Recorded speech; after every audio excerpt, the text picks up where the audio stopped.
వారాహి నవరాత్రుల సందర్భంగా 150 మంది ఋత్వికులతో సహస్ర చండీ మహాయాగం సంప్రదించండి.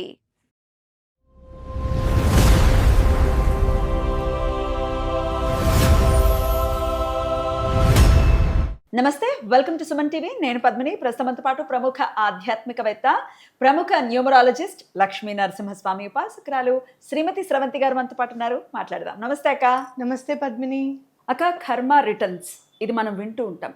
వాడి పాపాన వాడే పోతాడు, వాడి కర్మ వాడే అనుభవిస్తాడు అనేది కూడా వింటూ ఉంటాం. కానీ ఇప్పుడు మనకి అన్యాయం జరిగిపోయింది, ఎప్పుడో కర్మ వాడిని చూస్తుంది, లేకపోతే ఎప్పుడో మనం దాన్ని చూడలేము అని అంటే ఒకంత దాన్ని నమ్మటానికి కానీ లేకపోతే దాన్ని అడాప్ట్ చేసుకోవడానికి కానీ ఒకంత మనకి అడ్జస్ట్ అవ్వదు బ్రెయిన్ కదా. కానీ కర్మ ఇన్స్టెంట్గా ఫలించే పరిస్థితి ఉంటుందా? కర్మ అసలు నిజంగానే బౌన్స్ బ్యాక్ అవుతుందా? What is your call on it? అసలు కర్మ రిటర్న్స్ అంటే ఏంటి? తప్పకుండా చెప్తాను పద్మిని.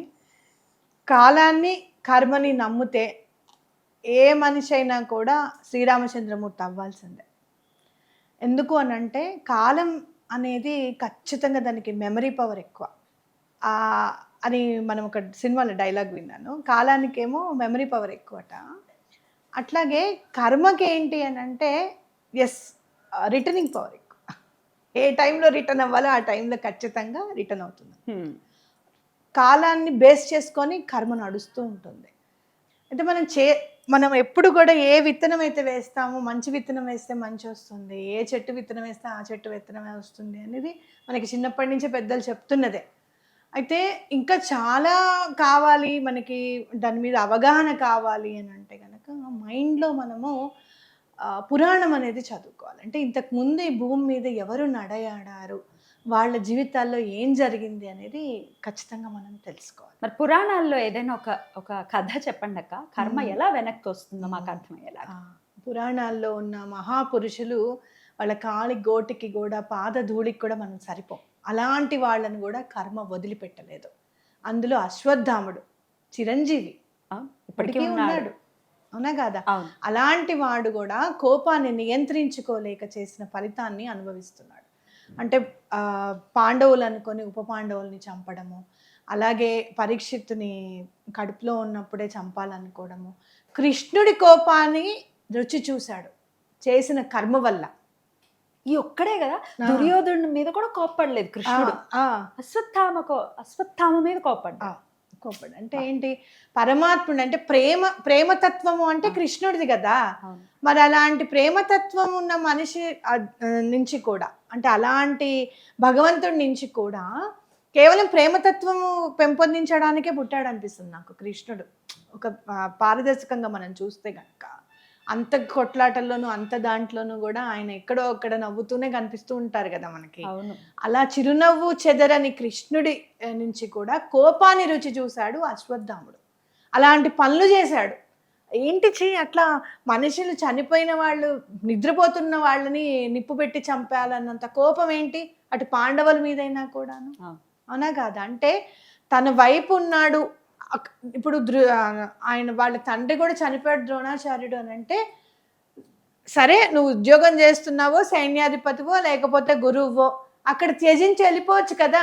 మీరు ఇలాంటి దుర్మార్గులు, నేను ఎవరి వైపు ఉండను, పుత్ర వ్యామోహం, అదే అంటున్నా, పుత్రుడి మీద వ్యామోహం, నేను ఎవరి వైపు ఉండను, నేను వెళ్ళిపోతానని చెప్పొచ్చు కదా. కానీ ఈ రాజ్యాన్ని గనక కౌరవులకే గనక నేను కట్టబెడితే అశ్వత్థాముడు నా నెక్స్ట్ లీగసీ మెయింటైన్ చేస్తాడు అనే ఫీలింగ్ అన్నమాట. అలాంటివి ఎంతన్నా కోరిక ఉండొచ్చు, కానీ దానికోసం దిగజారిపోకూడదు. అది మళ్ళీ మనం వెంటాడుతుంది అనేది గుర్తుపెట్టుకోవాలి. అలాగే ఇంకా చాలా మహిమాన్వితమైనది కాకుడు అంటే ఎవరైనా సరే దాన వీర సూర కర్ణ అని చెప్పి అసలు విపరీతమైన మూవీస్ రావడానికి కూడా హేతువైంది కర్ణుడి క్యారెక్టర్. ఎక్కడైనా మన వాళ్ళు ఏం చేస్తారు, ముందు మనం ఎక్కడ ఎమోషనల్గా ఫీల్ అవుతాము అని చెప్పి ఆ క్యారెక్టర్ని సినిమా వాళ్ళు తీయడానికి అనేది ప్రయత్నం చేస్తారు.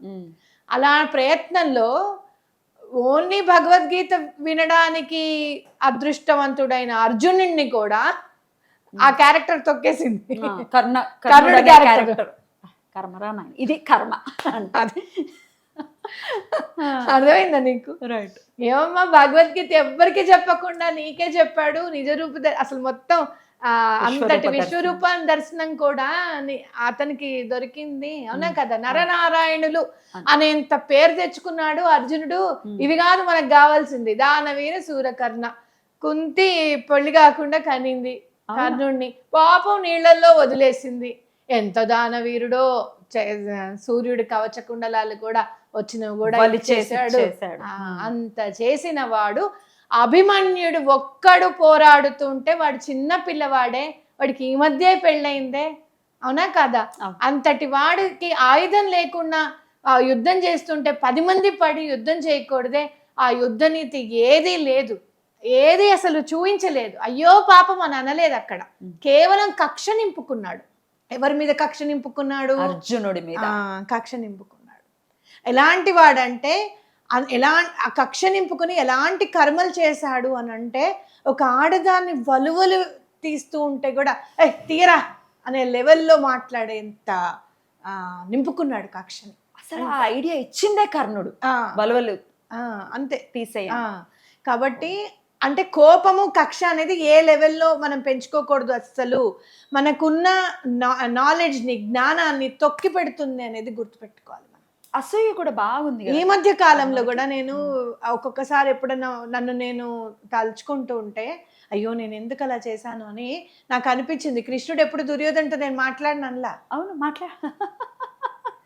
నేను మాట్లాడనన్నందుకు నేను ఇంత అనుభవిస్తున్నానా అనిపించింది నాకు.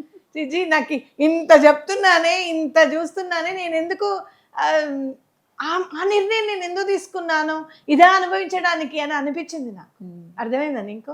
ఎప్పుడైనా సరే మనం మహాభారతం, రామాయణం చూస్తే మనం ఎలా బ్రతకాలి, ఏం చేయాలనేది మనకి తెలిసిపోతుంది పద్మిని. కాబట్టి అట్లాంటి కరుణ ఏమైంది లాస్ట్కి? ఏమైంది? కర్మ ఎలా వెనక్కి వచ్చింది అని అంటే, యుద్ధం చేస్తూ ఉంటే కర్ణుడు అర్జునుడు యుద్ధం చేసుకుంటూ ఉంటారు. భూమిలోకి దిగిపోతుంది ఏది రథచక్రం. అది కూడా ఎందుకు దిగిందో తెలుసా? అతని శాపానికే. మళ్ళీ అతనికి ఉన్న శాపం వల్లే. నెయ్యిని చాలా పిల్లకి నెయ్యి పడిపోయింది, చిన్నపిల్ల ఏడ్చేస్తుంది, ఆ నెయ్యే కావాలంటుంది. నెయ్యిని గట్టిగా పిండిస్తాడు భూమాత. నన్ను ఇంత ఇబ్బంది పెడతావా, నీకు అవసరం ఉన్నప్పుడు చూడు నేను ఏం చేస్తాను అని అంటుంది. ఆవిడికి కూడా కోపం తెప్పించేశాడు ఆయన మాట నిలబెట్టుకోవడానికి. ఇక్కడ చూడండి మీరు, అర్థమైందా? నీ మాట నిలబడడానికి, ఆ పిల్ల ఏడుస్తూ ఉంటే ఆ నెయ్యే ఇవ్వడానికి నువ్వు ఎంతటి ఘోరమైన చేస్తావు అనమాట. ఈ other side of the coin చూడం మనం. అర్థమైందా నీకు? అట్లా చేసినప్పుడు అట్లా కూరుకుపోతున్నప్పుడు యుద్ధం చేస్తుంటే ఇది ఎక్కడ న్యాయం? కూరుకుపోయిన రథాన్ని మీద నేను ఇబ్బంది పడుతుంటే మీరు నా మీద యుద్ధం చేస్తారా అంటే, మరి బుద్ధి నీకు అభిమన్యుడి గురించి నీకేమైంది అని సో కర్మ రిటర్న్స్. అండ్ ఈ విషయం ఎట్లా తెలుసు వీళ్ళకన్నా ఆశ్చర్యపోతాడు. అంతటి కర్ణుడు కూడా పంచభూతాలకు స్వరూపమైన కృష్ణుడు ఉన్నాడు అక్కడ, చూస్తూ ఉంటాడు, ఆయనకు తెలుస్తుందని తెలియదు. అర్థమైందా నీకు?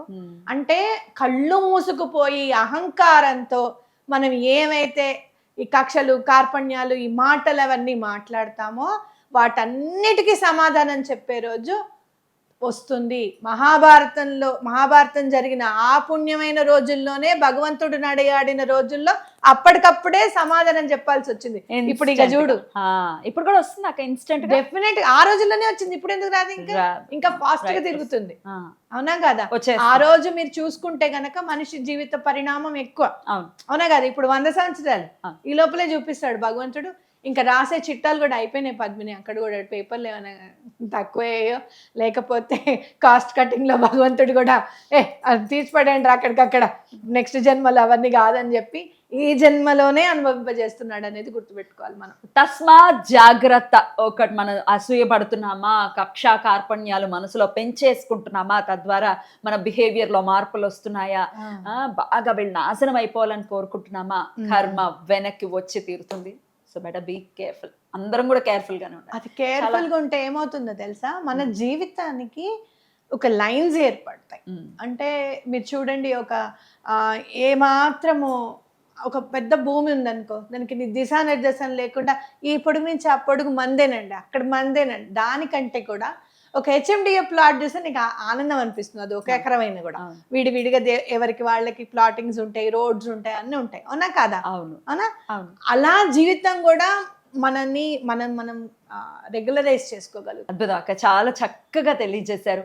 ఇటువంటివి కొన్ని పురాణాల నుంచి మనకి ఏం చెప్తున్నాయి పురాణాలు, అలాగే కర్మ అనేది వెనక్కి ఎలా వస్తుంది, ఏ సందర్భంలో ఎలా వెనక్కి వచ్చింది అనేది ఇంకా కొన్ని వీడియోస్లో మనం మాట్లాడుకుందాము. ఈ కర్మ రిటర్న్ సిరీస్ని కొనసాగిద్దాం. తప్పకుండా. థ్యాంక్ యూ అక్క, నమస్తే. నమస్తే.